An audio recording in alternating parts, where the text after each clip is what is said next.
달러에는 S가 없습니다. 그런데 기호는 S입니다. 알파벳 첫 글자를 기호로 쓰는 원화, 유로화, 엔화하고는 확실히 다릅니다. 어떻게 된 일일까요? 달러는 왜 D가 아니라 S인지 알아보고 영상 마지막에는 영국의 파운드는 F가 없는데 왜 F인지도 알아보겠습니다. 셰익스피어는 1606년에 희곡 맥베스를 썼습니다. 맥베스에는 이런 대사가 나옵니다. 전쟁 배상금으로 1만 달러를 요구하는 내용입니다. 1606년은 미국이라는 나라가 존재하지도 않았던 시점입니다. 그런데도 달러라는 표현이 등장하고 있습니다. 사실 달러라는 화폐 단위는 미국보다 유럽에서 먼저 1500년대부터 사용된 단위입니다. 당시 보헤미아 지방에 요하임스탈이라는 계곡이 있었는데 여기가 은이 엄청 많이 나오는 유명한 은광이었습니다. 여기서 나온 은화를 사람들은 요하임스탈러라고 불렀습니다. 전미사 ER을 붙이는 건 현대 영어에서도 낯설지 않은 일이죠. 함부르크에서 유래된 햄버거도 함부르크 뒤에 ER을 붙여서 햄버거라고 하는 거니까요. 그리고 햄버거를 줄여서 버거라고 부르는 것과 똑같은 원리로 요하임스탈러도 탈러라고 불렀습니다.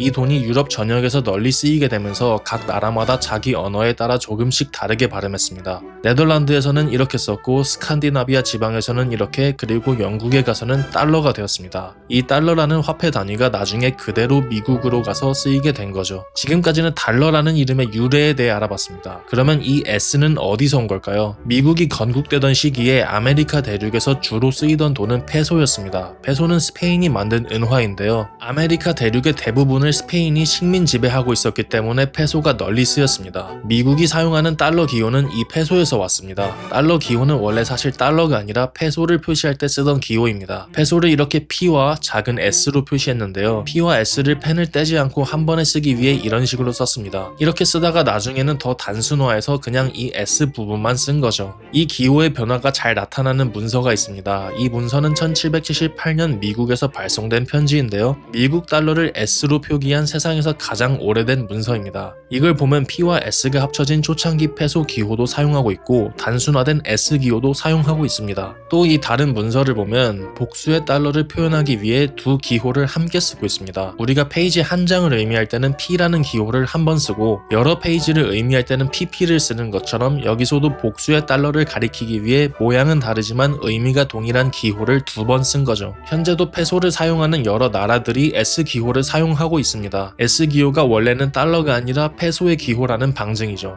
달러에는 알파벳 S가 없지만 아메리카 전역에서 페소가 이미 널리 쓰이고 있었기 때문에 미국은 달러의 기호로 페소의 S 기호를 그대로 채택했습니다. 미국 달러의 영향력이 커지면서 오늘날에는 페소가 아니라 달러 기호로서 더 유명해졌습니다. 약간 마이너한 이론이긴 하지만 달러 기호가 P와 S가 합쳐진 게 아니라 옛 스페인 은화에 새겨져 있던 기둥과 띠 모양을 본따 만들어졌다는 설도 있습니다. 특히 S를 한 줄이 아니라 두 줄로 관통하는 기호의 경우에는 미국의 줄임말인 US에 U와 S를 합친 거라는 가설이 설득력 있게 받아들여지고 있습니다. 미국 달러처럼 영국의 파운드도 알파벳 F가 없는데 F 기호를 사용하고 있습니다. 그런데 우선 이건 F가 아니라 사실 L입니다. 라틴어로 저울로 무게를 달다 라는 뜻의 리브라 폰도라는 말이 있습니다. 이후 시간이 지나면서 영국에서는 리브라 폰도에서 리브라를 생략하고 폰도만을 사용하게 되었고 그게 지금의 파운드로 변형되었습니다. 그리고 표기는 리브라의 앞글자인 L을 사용합니다. 화폐의 단위로 쓰이는 L을 그냥 알파벳 L과 구분하기 위해서 가로로 선을 한 개 혹은 두 개를 긋습니다. 파운드는 화폐의 단위이기도 하지만 여전히 무게의 단위로도 쓰입니다. 무게로 사용할 때는 어원인 리브라의 철자를 사용하여 LB로 표기합니다. 헬스장에서 킬로그램이 아니라 LB로 써있는 원판이나 덤벨이 가끔 있는데요. 이게 파운드로 무게가 표시된 겁니다. 이상입니다. 시청해주셔서 감사합니다.